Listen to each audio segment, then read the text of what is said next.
नाज़रीन अस्सलाम वालेकुम। आप देख रहे हैं सियासी टीवी। कौमी खबरें में आप सबका इस्तकबाल है। मैं मोहम्मद सिद्दीक। सबसे पहले सुर्खियों पर एक नज़र डालते हैं।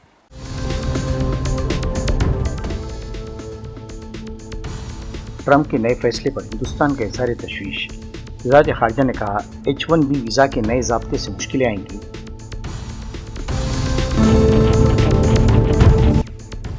मोदी के खिताब से कबल जयराम रमेश का बयान। ट्रंप के दावे, H1B वीज़ा, बहरान और किसानों की हालत पर उठाए सवाल।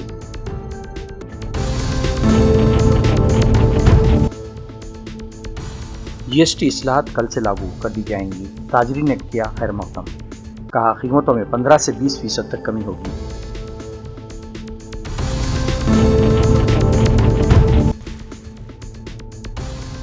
मशहूर गुलकार जुबिन गर्ग का आखिरी दीदार करने के लिए गुवाहाटी में उमड़ पड़ा अवामी हुजूम। नम आंखों ने लोगों ने बरसाए फूल। ताबूत लेने चीफ मिनिस्टर खुद पहुंचे दिल्ली की। नई थी सुर्खियाँ। अब खबरों की तफसील पेश है। अमेरिका की ट्रंप हुकूमत के जरिए H1B वीज़ा के सख्त ज़ाब्तों को लेकर दुनिया भर में बहस छिड़ी हुई है। वज़ारत ख़ारिजा ने अब इस सिलसिले में अपना बयान जारी किया है। वज़ारत ख़ारिजा ने कहा कि हुकूमत हिंद ने ये रिपोर्ट्स देखी हैं और इसकी पूरी तरह असरात का मुताला किया जा रहा है। हिंदुस्तानी सनत ने भी अपनी तजिया निगारी करके H1B प्रोग्राम से जुड़ी कुछ गलतफहमियों को वाज़ेह किया है। वज़ारत ख़ारिजा ने कहा कि हिंदुस्तान और अमेरिका दोनों की सनतें इख्तिरात और तख्लीकी सलाहियतों में दिलचस्पी रखती हैं और दोनों ममालिक को इस मामले में सही रास्ता अख्तियार करने की उम्मीद है। वज़ारत ख़ारिजा ने यह भी कहा कि हुनरमंद मुलाजिमीन की आमदरफ्त और तजुर्बात का इश्तराक करना दोनों मुल्कों की तकनीकी पेशरफ्त, इनोवेशन, इक़्तिसादी तरक्की, मुसाबक़त और दौलत बनाने में अहम ताउन देता रहा है। इस वजह से पॉलिसी साज़ हालिया इक़दाम का जायज़ा करते वक्त दोनों मुल्कों के आपसी फ़ायदा और मजबूत लोगों के ताल्लुकात को ध्यान में रखेंगे। दूसरी जानिब ट्रंप के इस नए फैसले के बाद लोगों में अफरा तफरी का माहौल पैदा हो गया है, जबकि अमरीकी कंपनियों ने छुट्टियों पर गए अपने मुलाजिमीन को हिदायत दी कि वो हुकूमत की जानिब से फराहम की गई डेडलाइन से पहले लौट आएँ।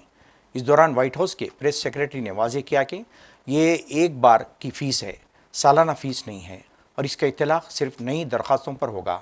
इन्होंने ये भी वाज़ेह किया कि नया उसूल सिर्फ नई गैर दरख्वास्तों पर लागू होगा। ये फ़ीस मौजूदा वीज़ा होल्डर्स या बैरून मुल्क रहने वालों पर लागू नहीं होगी।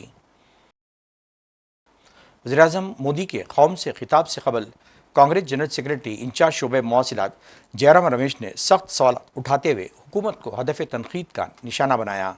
जयराम रमेश ने कहा कि मोदी के अमरीकी दोस्त डोनाल्ड ट्रंप एक बार फिर खबरों में छाए हुए हैं। ट्रंप ने यह दावा किया है कि इन्होंने ऑपरेशन सिंदूर को रोक दिया था और ये दावा वो अब तक 42 बार दोहरा चुके हैं। कांग्रेस लीडर ने हिंद अमरीकी ताल्लुकात पर भी सवाल खड़े किए हैं। उनके मुताबिक दोनों ममालिक के ताल्लुकात दिन ब दिन ख़राब होते जा रहे हैं, लेकिन वज़ीर-ए-आज़म इस पर कोई खुलकर बात नहीं कर रहे। जयराम रमेश ने ख़ास तौर पर अमेरिका की जानिब से H1B वीज़ा पर $1 लाख की नई फ़ीस के ऐलान का जिक्र किया है। इस फैसले से लाखों हिंदुस्तानी IT प्रोफेशनल्स मुतासिर होंगे, क्योंकि H1B वीज़ा होल्डर्स में 70% से ज़्यादा हिंदुस्तानी हैं। रमेश का इल्ज़ाम है कि इस मामले पर हुकूमत की जानिब से अब तो कोई वाज़ेह लाहेअमल या यकीन दहानी सामने नहीं आई है। अपनी पोस्ट में जयराम रमेश ने किसानों और मजदूरों का जिक्र करते हुए कहा कि डोनाल्ड ट्रंप की हुकूमत ने नए टैरिफ लगाए हैं, जिसका असर हिंदुस्तान के लाखों किसानों और मजदूरों पर पड़ेगा। ज़रूरी मसनूआत और बरामदी सनतों को इस फैसले से भारी नुकसान का अंदेशा है। इन्होंने सवाल किया कि वज़ीर-ए-आज़म अपने खिताब में इन तबक़ात को कोई ठोस यकीन दहानी देंगे या सिर्फ रस्मी तकरीर तक महदूद रहेंगे। जयराम रमेश ने GST पर भी तंज़ किया। बिहार के रहनुमा प्रशांत किशोर ने नीतीश कुमार के करीबी साथी अशोक चौधरी को कड़ी तनकीद का निशाना बनाते हुए कहा कि अशोक चौधरी ने महज 2 साल में 200 करोड़ की ज़मीन के मालिक बन गए। इन्होंने सवाल किया कि ऐसा कौन है जो 2 साल में 200 करोड़ रुपए कमा पाए। देखिए, ये जदयू एज ए दल का कैरेक्टर दिखाता है कि कम से कम अभी उनकी जो चेतना है वो मरी नहीं है। नीतीश कुमार कमज़ोर पड़ गए हैं और हम लोग उस दल में रहे हैं। नीतीश को मैं जानता हूँ। नीतीश कुमार को अगर इस तरह का आरोप लगा होता, नीतीश कुमार अपने प्राइम में होते तो अब तक उस मिनिस्टर को सैक कर दिया होता। लेकिन दल का DNA जो है, कम से कम उसमें इतना उनके आंख में लाज शर्म बचा हुआ है। कल नीरज जी ने जो कहा है कि भाई जिन पर आरोप लगा है ये नीतीश कुमार का दल है, इसमें आरोप लगता है तो लोगों को आकर जवाब देना पड़ता है। तो मैं उस बात का स्वागत करता हूं कि उस दल के मुख्य प्रवक्ता ने दल के नेतृत्व के सहमति से ही कहा होगा कि अशोक चौधरी जी को जवाब देना चाहिए और उनको इधर उधर की बात नहीं करनी चाहिए। किशोर कुणाल जी, ट्रस्ट, भाई इल्ज़ाम आप पर लगा है, सीधी बात है, आपने बेनामी संपत्ति अपने पीए के नाम पर खरीदा, उस संपत्ति को फिर वापस अपने बेटी के नाम पर ट्रांसफ़र किया, उसका पूरा प्रमाण दस्तावेज हमने पब्लिक डोमेन में रखा है। अगर वो गलत है तो आके बता दो गलत है। तो कह रही है कोई आरोप में दम नहीं है। रुक, ठीक है, उनकी तो बात है, आरोप अशोक चौधरी पर है, जवाब शांभवी चौधरी दे रहे हैं, अनीता कुणाल दे रहे हैं, उन पर आरोप नहीं है। पत्र, आप तो प्रेस कॉन्फ्रेंस में थे जी। हमने कहा कि एक बहुत बड़ी मात्रा में प्रॉपर्टी जो खरीदी गई है वो एक ट्रस्ट के माध्यम से खरीदी गई है। ट्रस्ट को चलाने वाले जो लोग हैं, खासकर जियालाल आर्य, वो बहुत ईमानदार व्यक्ति हैं, उनकी रेपुटेशन है बिहार में, वो बहुत ईमानदार व्यक्ति हैं। तो मैंने ये कहा कि सर आप लोग देख लीजिए कि आपके ट्रस्ट के नाम पर भी ये प्रॉपर्टी जो खरीदी जा रही है, ये पैसे कहाँ से आ रहे हैं, ये उनको कहा, उन पर इल्ज़ाम नहीं है। इल्ज़ाम सीधा अशोक चौधरी पर है। 200 करोड़ रुपए से ज़्यादा की प्रॉपर्टी इन्होंने पिछले 2-3 साल में मंत्री रहते खरीदा है। मैंने प्रॉपर्टी का डिटेल दिया है, ट्रांजैक्शन बताया है, ये बताया है कि 2019 में आपने एक जो पूरा एग्जाम्पल केस के तौर पर दिया है कि 23 कट्ठे ज़मीन आपने खरीदी अपने पीए के नाम पर, योगेश्वर दत्त के नाम पर, उसको 2 साल के बाद अपने बेटी के नाम पर ट्रांसफ़र कराया बिना पैसा दिए हुए। पैसा बैंक से जो ट्रांजैक्शन हुआ है वो 10 लाख रुपए हुआ है, जो रजिस्ट्री ऑफिस में लिखा गया है वो 34 लाख रुपए है। उसके बाद इनकम टैक्स का इनको नोटिस आया है, इनकम टैक्स ने ये कहा कि भाई 34 लाख की प्रॉपर्टी के अगेंस्ट में आप 10 लाख रुपए ही कैसे ट्रांजैक्शन किया है। तो उसके 4 बरस के बाद 2025 में इन्होंने 25 लाख रुपया अपने बैंक से फिर ट्रांसफ़र कराया है योगेश्वर दत्त के नाम पर। वो सारा बैंकिंग डिटेल मैंने जारी किया है। अब ये जवाब दे दें कि भाई ये ज़मीन खरीदा था कि नहीं योगेश्वर दत्त के नाम पर, और योगेश्वर दत्त के नाम से फिर इन्होंने ज़मीन ट्रांसफ़र करा था कि नहीं, और अगर किया था तो 34 लाख की ज़मीन 10 लाख में आपको कैसे दे दिया, और अगर 10 लाख में दे भी दिया था तो 4 बरस के बाद फिर उसको 25 लाख रुपए क्यों दे रहे हो। ये एक केस मैंने दिया है।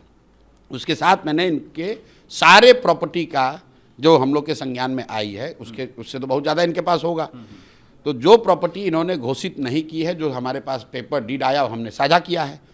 अशोक चौधरी जी को प्रेस करके बता देना चाहिए कि भाई ये हमने इस तरह से खरीदा। प्रॉपर्टी खरीदने में कोई दिक्कत नहीं है, प्रॉपर्टी तो आप 500 करोड़ का खरीद सकते हैं, लेकिन बता तो दो भाई कि कब और कैसे खरीदा है। Confederation of all India traders ने वज़ीर-ए-आज़म मोदी की सिताइश करते हुए कहा कि उनकी रहनुमाई में अगली नस्ल की जीएसटी इस्लाहत कल 22 सितंबर से मुल्क भर में नाफिज की जाएंगी।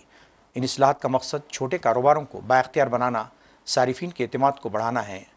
केट के कौमी जनरल सेक्रेटरी परवीन खंडेलवाल ने इतवार को कहा कि इन इस्लाहत के तहत तकरीबन 400 से ज़्यादा अशिया को 12 और 18% टैक्स स्लैब से 5% टैक्स स्लैब में मुंतकिल किया जाएगा, जबकि 28% टैक्स स्लैब को ख़त्म कर दिया गया है और ज़्यादातर अशिया को 18% टैक्स स्लैब में मुंतकिल कर दिया गया है। आम अंदाज़ों के मुताबिक इस जुर्रतमंदाना फ़ैसले के नतीजे में कीमतों में 15 से 20% कमी वाक़ई हो गई है, जिससे बराह रास्त सारिफिन को फ़ायदा पहुँचेगा। यह यकीनी तौर पर खपत में इजाफ़ा होगा, जिससे तिजारत में नुमाया इजाफ़ा होगा। इन्होंने कहा कि CIT ने मुल्क भर की तमाम तिजारती अंजुमनों को मशवरा दिया है कि इस बात को यकीनी बनाएं कि कीमतों में कमी के फ़वायद सारिफिन तक पहुँच पाएँ।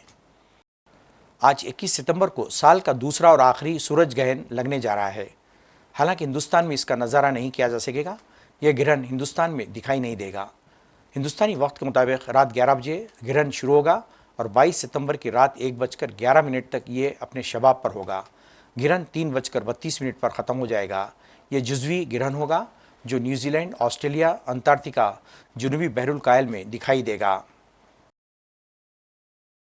मलयालम सिनेमा के दरख्शां सितारे मोहनलाल को अब की बार दादा साहब फाल्के अवार्ड का हकदार करार दिया गया है।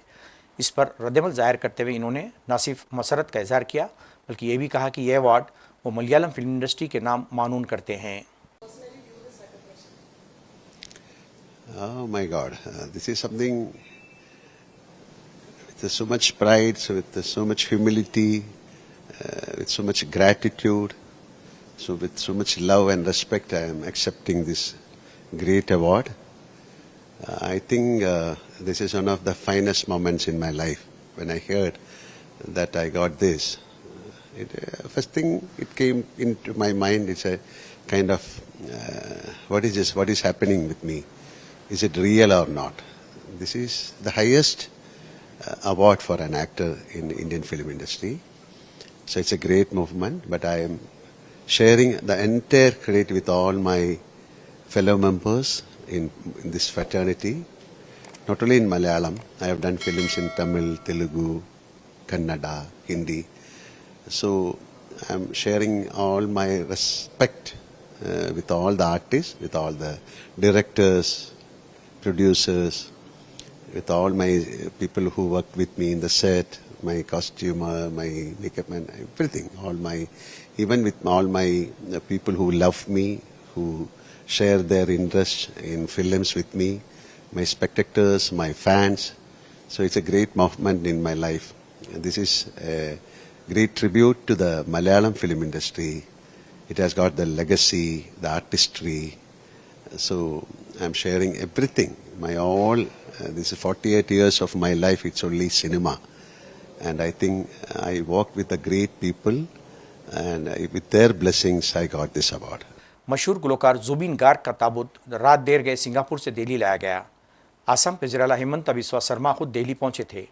उनके साथ मरकज़ी वज़ीर मुमलिकत मार्गरेटा और दिल्ली में तैनात आसाम हुकूमत के सीनियर अफसरान भी मौजूद थे। जुबिन गार्ग की मौत जुमे को सिंगापुर में समंदर में तैरते वक्त हो गई थी।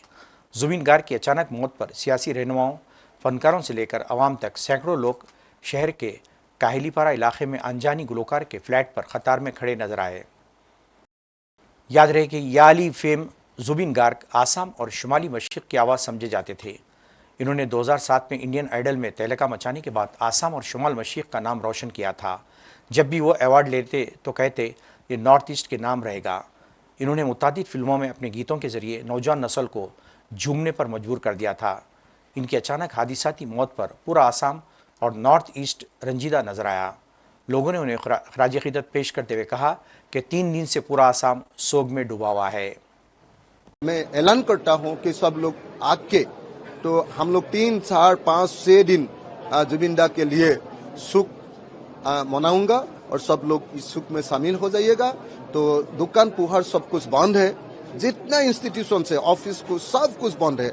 किसी ने बंद नहीं दिया है। गवर्नमेंट ने बोला है कि खोलो, लेकिन किसी ने दुकान, किसी ने शॉप, किसी ने ऑफिस नहीं खुला है।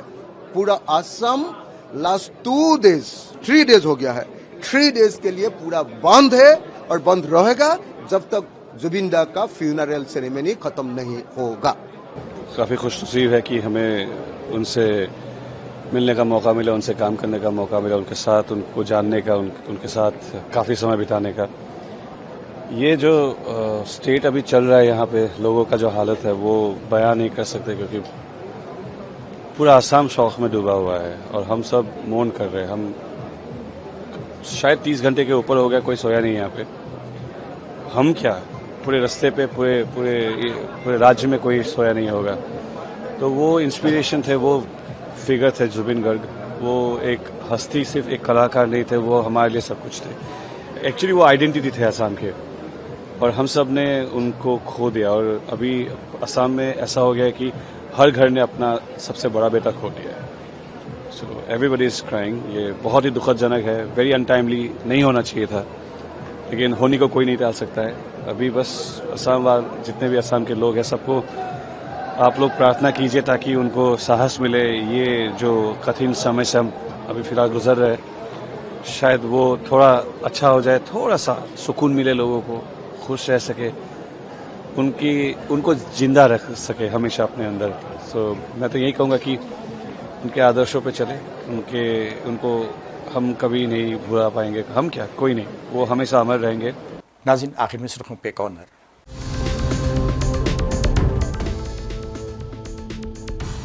ट्रंप के नए फैसले पर हिंदुस्तान का इज़हार तशवीश। वज़ारत ख़ारिजा ने कहा H1B वीज़ा के नए ज़ाब्ते से मुश्किलें आएंगी।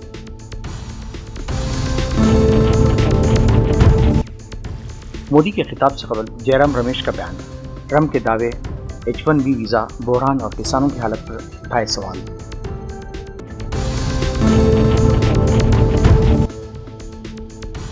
GST इस्लाहत कल से लागू कर दी जाएंगी। ताजरीन ने किया खैर मक़दम, कहा कीमतों में 15 से 20% तक कमी होगी।